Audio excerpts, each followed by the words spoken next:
Good morning दोस्तों, कैसे हो सब लोग।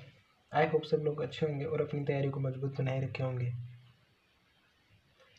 अच्छा, ये है लोगों में होता है कि हमें झुकना नहीं है, जिसे हम घमंड कहते हैं। उन लोगों को पता भी नहीं होता ही है उनका घमंड है। उनको बस ऐसा लगता है कि हम झुकने वालों में से नहीं है। आपको मैं बता दूं, अगर आपको सक्सेसफुल होना है ना और आगे बढ़ना है अपनी लाइफ में, तो झुकना ज़रूरी है। क्योंकि जितने भी सक्सेसफुल लोग हैं और जितने भी बड़े बड़े मेडलिस्ट हैं ना, जितने भी सक्सेसफुल लोग हैं और जितने भी बड़े बड़े मेडलिस्ट हैं ना, उनके गले में मेडल तभी गया है जब उन्होंने अपना सर झुकाया है। तो आप भी अपने जीवन में झुकना सीख जाओ और अपनी तैयारी को मजबूत बनाए रखो। इसी मोटिवेशन के साथ आज देखो क्लास को स्टार्ट करते हैं। देखो मैंने एंडोप्लाज्मिक रेटिकुलम पढ़ लिया था। चल क्या रहा है, सेल स्ट्रक्चर, ठीक है। तो उनमें से अपन देखें तो एंडोप्लाज्मिक रेटिकुलम के बारे में अपन ने पिछली क्लास में देखा था, राइबोसोम वगैरह हो गया है। तो एंडोप्लाज्मिक रेटिकुलम के बारे में देखा था, निषेल कण क्या होता है, सार्कोप्लाज्मिक जो रेटिकुलम है वो क्या है, माइक्रोसोम के बारे में बताया था। इनके बारे में काफ़ी चर्चा की थी। अगर ये आपको देखना है तो पिछली जो क्लास है ना वो देखिएगा। आज देखें तो आज गोल्जी बॉडी पढ़ेंगे। क्या पढ़ेंगे? Golgi body. देखो गोल्जी बॉडी,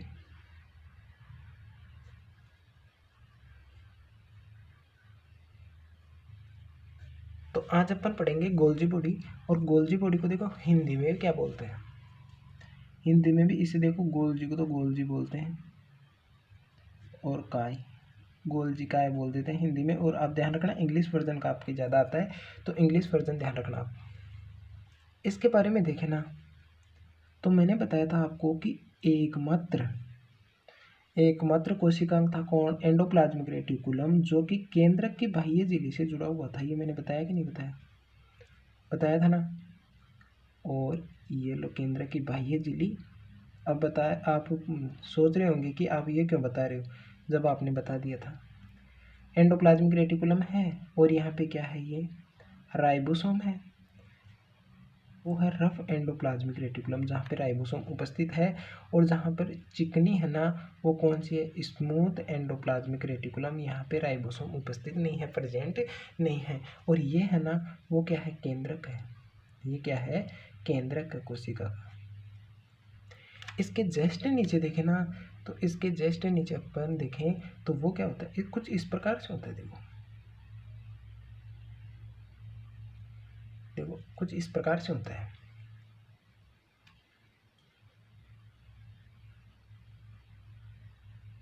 ठीक है। ये क्या है? इन्हें बोल रहे हैं अपन सिस्टर्ने। क्या बोल रहे हैं? सिस्टर्ने। अगर मैं लिखूँ तो यहाँ पे लिख देता हूँ यार, इधर लिख देता हूँ। ये क्या है? सिस्टर्ने। और सिस्टर्ने क्या है? देखो इनकी विशेषता क्या है सिस्टर्ने की? सिस्टर्ने की विशेषता है ये चपटी झिल्लीनुमा डिस्क है। देखो चपटी है कि नहीं है? तो ये क्या है? चपटी झिल्लीनुमा डिस्क। अब देखो ये क्यों बता रहा हूँ आपको, देखो टॉपिक से जुड़ने के लिए बता रहा हूँ। अभी आपको पता चल जाएगा कि गोल्जी बॉडी क्या होता है। सम्मिलित रूप होता है ये एक प्रकार का। तो इनके मध्य देखो, अगर और देखें तो ये सिस्टर ने और आ जाएगा, ये नीचे और है, यानी ये जोड़े में होते हैं 4 से 8 लगभग, और ज़्यादा भी हो सकते हैं, ठीक है। तो अंदर देखो, इसके अंदर क्या है? ये क्या है? इनमें बीच के अंदर इनमें क्या पाई जा रही है? ट्यूब्स पाई जाती है। जैसे ब्लड सप्लाई के लिए ये क्या पाई जा रही है? इनमें ट्यूब्स पाई जाती है या नलिकाएं। तो ये क्या बताई मैंने? नलिका। नलिका को इंग्लिश में बोल रहे हैं ट्यूब। क्या पाई जा रही है? ट्यूब पाई जाती है। और ये अपन देखते हैं वेसल्स है। वेसल्स को अपन क्या बोल रहे हैं हिंदी में? वेसल्स पाई जाती है। और ये वेसल्स पाई जाती है, अगर यहाँ पे लिखूँ वेसल्स है। और वेसल्स को देखो बोले तो वो क्या बोलते हैं हिंदी में? क्या बोलते हैं वेसल्स को? वेसल्स को हिंदी में बोलते हैं रिक्तिका।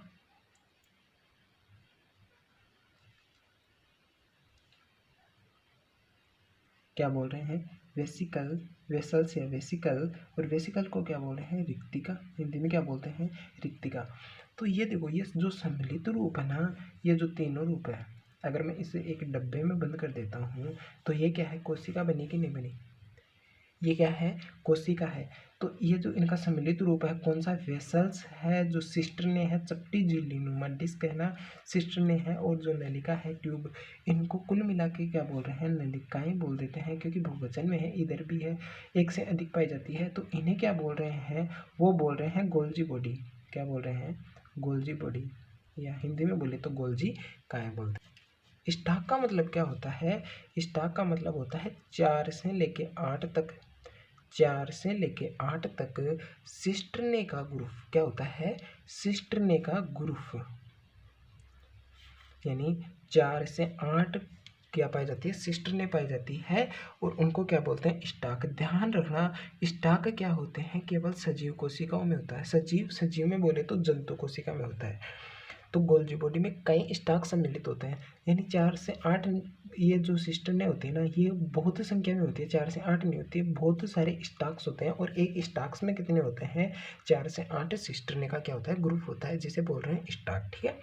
और पादपों में स्टॉक क्या होते हैं, स्वतंत्र होते हैं। ध्यान रखना, पादपों में स्वतंत्र होते हैं कौन, स्टॉक, या बिखरे हुए रहते हैं, जिन्हें बोलते हैं डिक्टियोसोम। क्या बोल रहे हैं, डिक्टियोसोम। तो ये एक बात नोट लगा के लिख लेते हैं अपन, ये क्वेश्चन बना हुआ है यहाँ से, ये क्वेश्चन काफ़ी बार बना हुआ है। ध्यान रखना, जंतु या एनिमल में, जो एनिमल्स है ना, जंतुओं में गोल्जी बॉडी,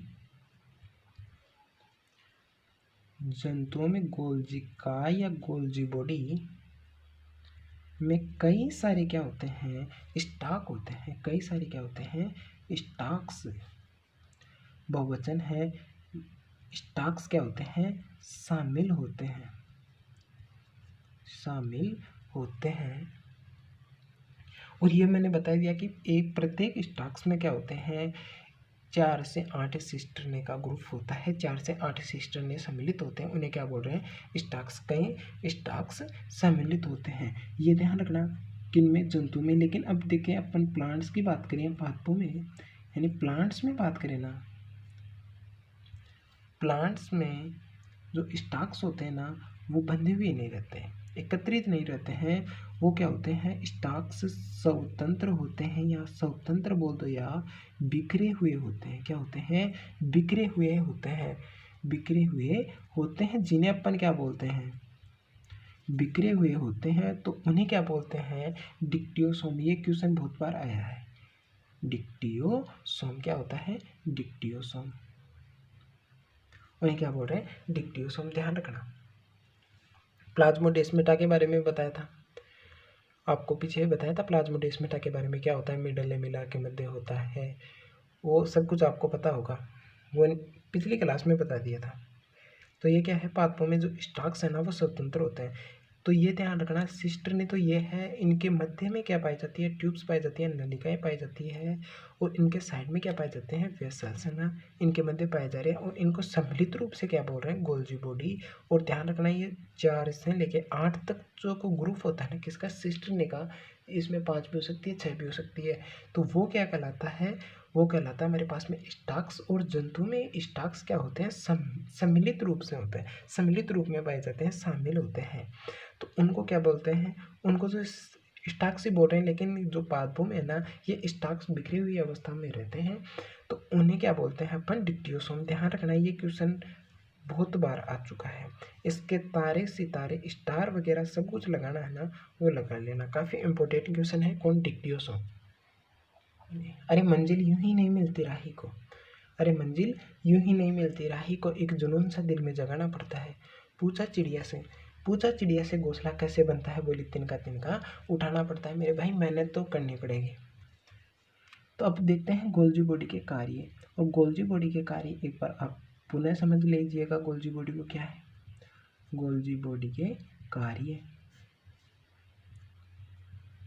गोल्जी बॉडी के कार्य, फंक्शन है, इसके वर्क है, किस प्रकार से काम करती है।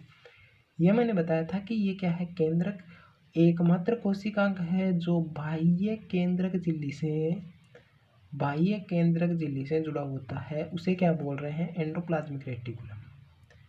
कौन सा जुड़ा होता है, एंडोप्लाज्मिक रेटिकुलम, अंतःप्रद्रवी जालिका। इसमें RER होता है, रफ एंडोप्लाज्मिक रेटिकुलम, यानी खुरदरा।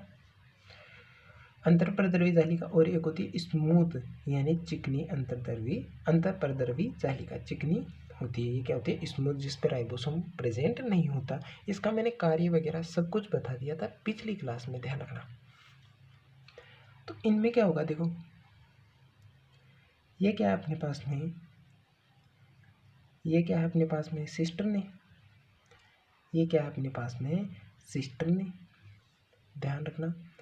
ये क्या है अपने पास में सिस्टर्न है। इनके बीच में क्या पाई जा रही है? ट्यूब्स पाई जा रही है, नलिकाएं पाई जा रही है। साइड में क्या? वेसिकल्स है, वेसिकल्स है। ये क्या पाई जा रही है? वेसिकल्स पाई जा रही है। ये क्या पाई जा रही है? वेसिकल्स पाई जा रही है। तो वेसिकल्स क्या होगा? देखो आपको पता है जो रफ एंडोप्लाज्मिक रेटिकुलम है ना, अगर मैं इसको ये बना दूँ ना आपको तो कोई वो नहीं है ना। ये क्या है? पूरा सेल है। फिग किसका है? सेल में फिग क्या है? सेल है पूरा। और सेल में अपन समझ रहे हैं किसको? गोल्जी बॉडी, गोल्जी बॉडी के फंक्शन। तो ध्यान रखना जो एंडोप्लाज्मिक रेटिकुलम है इस पे क्या होते हैं? रफ एंडोप्लाज्मिक रेटिकुलम पे राइबोसोम होता है। तो मैंने बताया था कि राइबोसोम जहाँ पे होगा ना वो क्या करेगा? प्रोटीन संश्लेषण का कार्य करेगा और प्रोटीन बनाएगा। और वो प्रोटीन बनाएगा तो क्या होगा? देखो थोड़ा, अगर प्रोटीन बनाएगा ना, ये क्या बना रहा है समझने की कोशिश करना। यहाँ पे क्या है? ये प्रोटीन बना रहा है। क्या बना रहा है? प्रोटीन बना रहा है। ये वेसिकल्स की सहायता से, किसकी सहायता से? वेसिकल्स की सहायता से किस सिरे की ओर आता है? सिस सिरे की ओर। प्रोटीन निर्माण कौन करेगा? Rough endoplasmic reticulum. अब मैं बता दूं एक प्रकार सिस्टर्ने का। सिस्टर्ने का इस सिरे को बोलते हैं, क्या बोलते हैं? सिस सिरा, सिस एंड, सिस एंड, या इसे बोलते हैं फॉर्मिंग। ध्यान रखना केंद्र से सब कुछ चीज़ बनती है ना, केंद्र से बाहर की ओर बनती है तो इसे बोलते हैं फॉर्मिंग सिरा, या फिर अपन देखते हैं कॉनकेव। अगर इंग्लिश में बोले कॉनकेव नहीं, कॉन्वेक्स एंड या सिरा बोल देते हैं। क्यों? क्योंकि केंद्र की ओर है तो सिस सिरा बोल रहे हैं इसको, ध्यान रखना। और जो लास्ट वाला सिरा है ना, नीचे जो सिरा है वो क्या बोलते हैं? सिरे का निचला जो पार्ट है ना उसे बोलते हैं ट्रांस एंड। क्या बोल रहे हैं? ट्रांस, या फिर कॉनकेव, कॉनकेव, या फिर परिपक्वन। यह भी शब्द आ जाता है कई बार, परिपक्वन सिरा, परिपक्वन सिरा। आप ध्यान रखना सिस और ट्रांस, ध्यान रखना सिस और ट्रांस। अगर कहीं आ जाए फॉर्मिंग तो आप देख लेना फॉर्मिंग किसे बोल रहे हैं? सिस एंड को या सिस सिरे को बोल रहे हैं। तो ये अपन देखते हैं स्टाक क्या होगा। अगर ये 4 से लेके कितनी 8 तक है ना सिस्टर्ने का ग्रुप, उन्हें क्या बोल रहे हैं? स्टाक्स बोल रहे हैं ना, स्टाक्स बोल रहे हैं। अब सिस जो सिरा है ना वो किधर पाया जाता है? केंद्र की ओर, या केंद्रक, केंद्र बोल दो, या केंद्र की ओर पाया जा रहा है। कौन सा? सिस सिरा। और जो ट्रांस सिरा पाया जा रहा है ना वो किधर पाया जा रहा है? झिल्ली की तरफ पाया जा रहा है। किधर पाया जा रहा है? झिल्ली की तरफ, झिल्ली की तरफ क्या पाया जा रहा है? ट्रांस सिरा पाया जा रहा है। तो ये जो प्रोटीन निर्माण करेगा ना वो वेसिकल्स की सहायता से, किसकी? वेसिकल्स की सहायता से। ये क्या है? वेसिकल, वेसिकल की सहायता से क्या करेगा? ये किधर आएगा? वेसिकल्स की सहायता से सिस सिरे की ओर आएगा। किस सिरे की ओर आएगा? वेसिकल्स की सहायता से सिस सिरे की ओर आएगा। और सिस सिरे से ये जाएगा किसकी ओर? सिस सिरे से यहाँ जाएगा ट्रांस सिरे की ओर। जो प्रोटीन निर्माण हुई ना वो क्या करेगा? वो क्या करेगा? सिस सिरे की ओर आएगा और सिस सिरे से जाएगा किधर? ट्रांस सिरे की ओर। इधर ही अपन देखते हैं लिपिड होगा ना, जो स्मूथ एंडोप्लाज्मिक रेटिकुलम से क्या होगा? लिपिड। ये क्या बना? लिपिड। और लिपिड किधर जाएगा? लिपिड जाएगा हमारे पास में वेसल से, वेसल से जाएगा सिस सिरे की ओर। किस सिरे से? और वेसिकल से जाएगा, वेसल से नहीं, वेसिकल से जाएगा किस सिरे की ओर? सिस सिरे की ओर जाएगा। और सिस सिरे से अपने पास में ये जाएगा किधर? ट्रांस सिरे की ओर जाएगा, ट्रांस सिरे की ओर जाएगा। कौन? लिपिड जाएगा किधर? ट्रांस सिरे की ओर जाएगा। तो अब देखो जो सिस सिरे से लेके ट्रांस सिरे की ओर जाएगा तो इनमें बीच में क्या होगा? फिर अपने पास में ये देखो टारगेट ऑर्गन की ओर चला जाएगा। ठीक है, अपने टारगेट की ओर चला जाएगा। यहाँ पे क्या है इसका? टारगेट। टारगेट की ओर चला जाएगा। तो ध्यान रखना, जो शीर्ष सिरे से लेके गंतव्य तक जा रहा है ना यहाँ पे अपने टारगेट तक ट्रांस सिरे की ओर, तो यहाँ से लेके यहाँ तक जो इसके बीच में हो रहा है ना वो क्या हो रहा है, रूपांतरण। ये अपन देखें आगे पढ़ेंगे, रूपांतरण है, पैकेजिंग है, अनुवादन में है, अनुलेखन में, ट्रांस यानी उसमें रेप्लिकेशन में पढ़ेंगे, ट्रांसलेशन में पढ़ेंगे, ट्रांसक्रिप्शन में पढ़ेंगे, ठीक है। उन चैप्टर में आ जाएगा जो रूपांतरण है। फिर अपन देखते हैं इनमें क्या होगा, पैकेजिंग। पैकेजिंग भी होगा कि शीर्ष सिरे से ट्रांस सिरे की ओर जा रहा है ना, तब इनमें क्या होगा, पैकेजिंग भी होगा। शर्करा ग्रुप भी जुड़ेगी, शर्करा समूह भी जुड़ेगा, समूह जोड़ना या जुड़ेगा, ठीक है। और हमारे पास में अगर लिपिड है तो लिपिड भी जुड़ जाएगा। ये क्या करेगा, ट्रांस सिरे की ओर जाएगा और इनमें इतना कार्य होगा, ये ध्यान रखना। तो अपन देखें ना तो एंडोप्लाज्मिक जो रेटिकुलम है, अगर वापस समझे ना इसको, तो देखो एंडोप्लाज्मिक रेटिकुलम में रफ एंडोप्लाज्मिक रेटिकुलम क्या करेगा, प्रोटीन से संबंधित है, प्रोटीन संश्लेषण। और स्मूथ एंडोप्लाज्मिक रेटिकुलम क्या करेगा, लिपिड, ठीक है, लिपिड से संबंधित है। तो ये किधर जाएगा, गोल्जी बॉडी, वेसिकल्स की सहायता से कहाँ पे जाएगा, गोल्जी बॉडी। दोबारा समझ लेते हैं अपन, अगर इस फिगर में आपको समझ में नहीं आ रहा तो यहाँ पे समझ लेना। तो गोल्जी बॉडी की गोल्जी बॉडी की ओर जाएगा, तो गोल्जी बॉडी के किस सिरे की ओर जाएगा, सिस एंड की ओर जाएगा या सिस सिरे की ओर जाएगा, जिसे फॉर्मिंग भी बोल रहे हैं और कॉन्वेक्स भी बोल रहे हैं।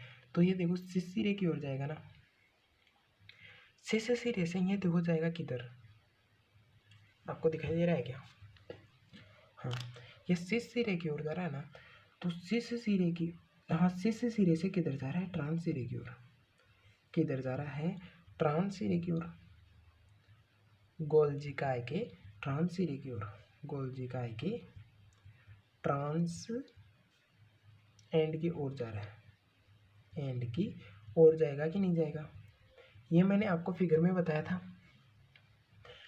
तो ये फिगर में आपको बताया था ना, तो ट्रांस सिरे की ओर जाएगा और फिर यहाँ से कहाँ पे चला जाएगा, अपना टारगेट ऑर्गन की ओर चला जाएगा या गंतव्य तक चला जाएगा। टारगेट कहाँ पे चला जाएगा, जो टारगेट ऑर्गन है ना गंतव्य तक चला जाएगा। कौन, जो लिपिड है, वसा है, जो प्रोटीन है वो। तो ध्यान रखना, जो शीर्ष सिरे से लेके ट्रांस सिरे की ओर जाएगा ना, तब इसके बीच में क्या होगा, रूपांतरण। या अब ये क्या होता है वो मैं आगे नेक्स्ट चैप्टर में पढ़ाऊंगा। पैकेजिंग अगर यहाँ पे बताने लगा है ना तो आपको कुछ समझ में नहीं आएगा। इनके अंदर क्या होगा, पैकेजिंग। पैकेजिंग के बाद में अपन देखते हैं इनमें शर्करा समूह जुड़ेगा। शर्करा समूह भी क्या होगा, जोड़ना या जुड़ता है। इनके मध्य जब ये शीर्ष सिरे से ट्रांस सिरे की ओर जाता है तो ये काम होते हैं इनमें, ठीक है।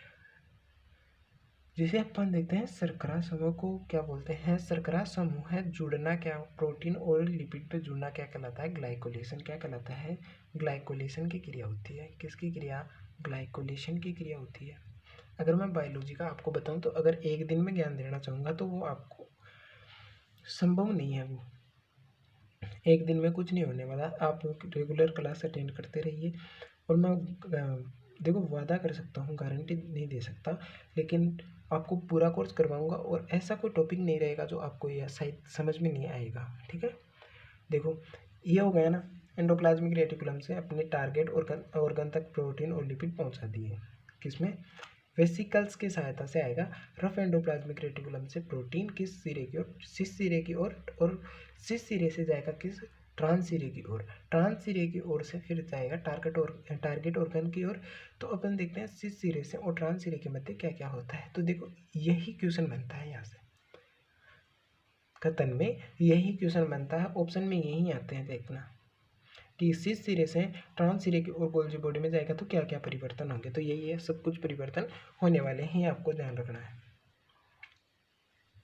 अब देखो अपन ने गोल्जी बॉडी में क्या पढ़ा, गोल्जी काय में अपन ने क्या पढ़ा,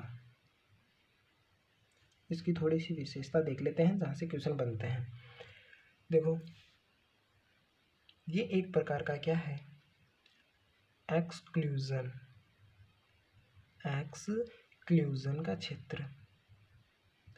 एक्सक्लूजन का क्षेत्र मतलब अगर हिंदी में बोलते हैं ना एक्सक्लूजन को, हिंदी में एक्सक्लूजन को क्या बोलते हैं, अपवर्जन। तो अपवर्जन का मतलब क्या होता है, यानी गोल्जी काय के आसपास में कोई ऑर्गन उपस्थित नहीं होगा, कोई अन्य कोशिकांग या सेल ऑर्गन प्रेजेंट नहीं होगा, इसको बोलते हैं एक्सक्लूजन का क्षेत्र। तो आप देख ही रहे होंगे ये खुद ही इतना बड़ा है, तो इसके आसपास में कोई अन्य सेल ऑर्गन क्या होगा, प्रेजेंट नहीं होगा। इसी कारण क्या बोल रहे हैं इसे एक्सक्लूजन क्षेत्र। तो देखो यहाँ पे लिख लेते हैं अपन क्या, गोल्जी बॉडी या गोल्जी काय, गोल्जी बॉडी के आसपास सेल ऑर्गन यानी कोशिकांग प्रेजेंट नहीं, कोशिकांग उपस्थित नहीं, ठीक है। वो क्या है, एक्सक्लूजन एरिया बोलते हैं इसे, ठीक है, क्योंकि इसी के पास में अन्य कोई सेल ऑर्गन प्रेजेंट नहीं होता। अब देखो इसमें ध्रुवीयता है कि नहीं है, ध्रुवीय ऑर्गन भी बोलते हैं, सेल ऑर्गन बोलते हैं, सॉरी, ये क्या है, इसमें ध्रुवीयता पाई जाती है। तो ध्रुवीयता कैसे पाई जाती है, क्योंकि इसमें दो विशिष्ट एंड होते हैं, क्या होते हैं, दो विशिष्ट एंड या सिरे पाए जाते हैं। कौन कौन से, देखो एक तो सिस पाया जा रहा है कि नहीं पाया जा रहा, और एक पाया जा रहा है ट्रांस सिरा, ये पाया जा रहा है कि नहीं पाया जा रहा। इसीलिए क्या पाया जाता है, इसमें ध्रुवीयता का गुण भी पाया जाता है, क्योंकि सिस और ट्रांस सिरा पाया जा रहा है। देखो सिस और ट्रांस सिरे में आप समझते हो केमिस्ट्री वाला दिमाग नहीं लगाना है। एक आपने पढ़ा होगा गोल्जी बॉडी को क्या बोलते हैं, यहाँ पे लिख देता, हाँ सही है, इसको बोलते हैं पेलियोमॉर्फिक कोशिकांग या सेल ऑर्गन। पेलियोमॉर्फिक कोशिकांग क्यों बोल रहे हैं भाई इसको, क्योंकि यह अपने आकार में क्या कर लेता है, अपने आकार में कार्य के अनुसार, अपने आकार या साइज में कार्य के अनुसार चेंज कर लेता है, अपने आकार में कार्य के आधार पर क्या कर लेता है, परिवर्तन कर लेता है। इसीलिए इसको क्या बोल रहे हैं, पेलियोमॉर्फिक ऑर्गन बोलते हैं, सेल ऑर्गन बोलते हैं, सॉरी पेलियोमॉर्फिक सेल ऑर्गन बोल रहे हैं किसको, गोल्जी बॉडी को। ध्यान रखना, गोल्जी बॉडी को पेलियोमॉर्फिक सेल ऑर्गन भी बोलते हैं, इसे एक्सक्लूजन एरिया भी बोलते हैं, इसके आसपास के एरिया को। क्यों, क्योंकि इसके आसपास में अन्य कोई सेल ऑर्गन प्रेजेंट नहीं होता। अब वो आपने देखा ही होगा। उसके बाद में ध्रुवीय ऑर्गन भी बोलते हैं, ध्रुवीयता इसमें गुण पाया जाता है क्योंकि इसमें सिस और ट्रांस सिरे प्रेजेंट होते हैं। अब देखते हैं गोल्जी बॉडी की प्रमुख कार्य, मतलब इसका बॉडी में कार्य क्या होता है, यह अपने पाया क्यों जाता है, इसका प्रमुख कार्य क्या है। तो कार्य ध्यान रखना इसका सिक्रेशन में है, सिक्रेशन को हिंदी में बोलते हैं स्त्रावण, और इंग्लिश में इसको बोलते हैं सिक्रेशन। क्या बोलते हैं, सिक्रेशन टी है यहाँ पे, सिक्रेशन, थोड़ी इंग्लिश वीक है, ध्यान रखना, एंडोप्लाज्मिक रेटिकुलम से संबंधित है, ध्यान रखना। तो सिक्रेशन में इसका कार्य होता है, नंबर एक बात। नंबर दो देखें तो वो क्या होता है, प्रोटीन व वसा की पैकेजिंग एवं रूपांतरण करता है कि नहीं करता। सिस से ट्रांस सिरे की ओर जाता है तो प्रोटीन एवं जो लिपिड है वसा की क्या करता है, पैकेजिंग, यहाँ पैकिंग करता है एवं रूपांतरण करता है, रूपांतरण कर रहा है, और रूपांतरण को क्या बोल रहे हैं, ग्लाइकोलेशन। क्या बोल रहे हैं, ग्लाइकोसाइलेशन। क्या बोल रहे हैं, ग्लाइकोसाइलेशन प्रोटीन एवं ग्लाइकोलिपिड का क्या करेगा, निर्माण, और इसी को बोल रहे हैं ग्लाइकोसाइलेशन। क्या बोल रहे हैं, ग्लाइकोसाइलेशन, प्रोटीन जो रूपांतरण है, पैकेजिंग करेगा उसकी, और ग्लाइकोलिपिड बनाएगा। क्या करेगा, ग्लाइकोलिपिड बनाएगा, इसी को क्या बोल रहे हैं, ग्लाइकोसाइलेशन। क्या बोल रहे हैं, ग्लाइकोसाइलेशन। ध्यान रखना, ये जो गोल्जी बॉडी है ना, वो क्या करेगा, लाइसोसोम का निर्माण भी करेगा। आगे अपन पढ़ेंगे इसी चैप्टर में, शायद नेक्स्ट क्लास में अपन ये डिस्कस कर लेंगे कि लाइसोसोम का निर्माण किस प्रकार से होता है। तो ये क्या करेगा, लाइसोसोम का निर्माण करेगा। कैसे करेगा वो मैं आपको बता दूं। जो वेसिकल्स होते हैं ना, इसमें कम से कम 40 से 50 क्या हो जाती है, जल अपघट्य एंजाइम हो जाती है। और जल अपघट्य एंजाइम बढ़ जाती है, उसी के कारण क्या बन जाता है, लाइसोसोम बन जाता है। इसकी क्रिया के बारे में आगे अपन पढ़ेंगे। और अपन देखें शुक्राणु, स्पर्म, शुक्राणु या इसे बोलते हैं स्पर्म में एक्रोसोम, क्या एक्रोसोम का क्या करेगा, निर्माण करेगा। एक्रोसोम का क्या करेगा, निर्माण। ध्यान रखना, स्पर्म शायद आगे से देखो इस प्रकार से होता है, आगे से स्पर्म का आकार क्या होता है, इस प्रकार से होता है। तो यहाँ पे क्या होता है, एक्रोसोम पाया जाता है। क्या पाया जाता है, एक्रोसोम पाया जाता है। और ये इसका कार्य क्या होता है, वो कार्य होता है जो एक सेल होता है ना, उसको भेजने का कार्य करता है और उसके केंद्र तक जाता है, अपने स्पर्म के केंद्र को वहाँ पे क्या करता है, पहुँचाता है, जिससे क्या होता है, एम्ब्रियो होता है ना, भ्रूण होता है, उसका डेवलपमेंट होता है। ध्यान रखना, इसको भी पढ़ेंगे अपन, रिप्रोडक्टिव सिस्टम में पढ़ेंगे। स्पर्म है, एक सेल है, इनको एक्रोसोम क्या है, ये सब पढ़ेंगे। तो एक्रोसोम बता देता हूँ, अभी क्वेश्चन बहुत बार आया हुआ है, इसके तारे स्टार जो कुछ लगाना चाहते हो वो लगा लेना। क्योंकि एक्रोसोम क्या है, स्पर्म जो है ना, उसका जो अग्रस्त भाग है ना, वो क्या है, एक्रोसोम से बना होता है। और एक्रोसोम किसका बना होता है, वो ध्यान रखना, गोल्जी बॉडी का। लाइसोसोम किसका बना होता है, गोल्जी बॉडी का। इंपॉर्टेंट क्वेश्चन है। फिर अपन देखते हैं पादपों या प्लांट में विभाजन के दौरान कोशिका विभाजन में पढ़ाऊंगा मैं कि जो कोशिका विभाजन है ना, पादपों में किस प्रकार से होता है, कोशिका पट्ट विधि द्वारा, कोशिका पट्टी या पट्ट विधि द्वारा, जिसे बोलते हैं सेल प्लेट मेथड द्वारा क्या होता है, विभाजन होता है। तो वो क्या करता है, सेल पट्टी का क्या करता है, निर्माण होता है। किससे, गोल्जी बॉडी का निर्माण, जो सेल पट्टी बनती है ना, सेल पट्टी किससे बनी होती है, गोल्जी बॉडी से। यानी गोल्जी बॉडी क्या करता है, सेल पट्टी का क्या करता है, निर्माण करता है, ये ध्यान रखना। फिर अपने पास में देखें कार्बोहाइड्रेट, ये अपन देखें, इसका मैं बता रहा हूँ आपको, लगभग कार्य बता रहा हूँ, लगभग क्या, अधिकतर कार्य बता रहा हूँ, यहाँ से क्वेश्चन बन जाता है। कार्बोहाइड्रेट संश्लेषण। और कार्बोहाइड्रेट संश्लेषण क्यों आवश्यक है भाई, क्योंकि जो सेल वाल होते हैं ना, कोशिका भित्ति के लिए क्या होता है, आवश्यक होता है। पादपों में कार्बोहाइड्रेट का संश्लेषण करता है, कोशिका भित्ति के लिए आवश्यक होता है। तो गोल्जी, अब ध्यान रखना, एक गोल्जी काय को नोट लगा के लिख लो, चाहे कैसे भी लिख लो। ये आपको कार्य लगभग मेरे हिसाब से समझ में आ गए होंगे।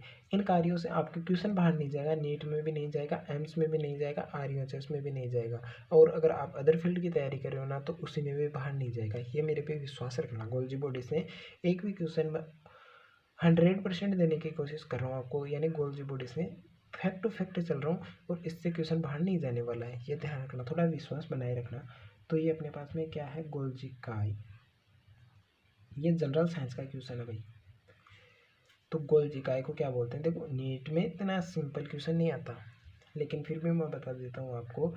इसको बोलते हैं, अगर आप भी जाएं तो इसको क्या बोलते हैं, मिडल मैन ऑफ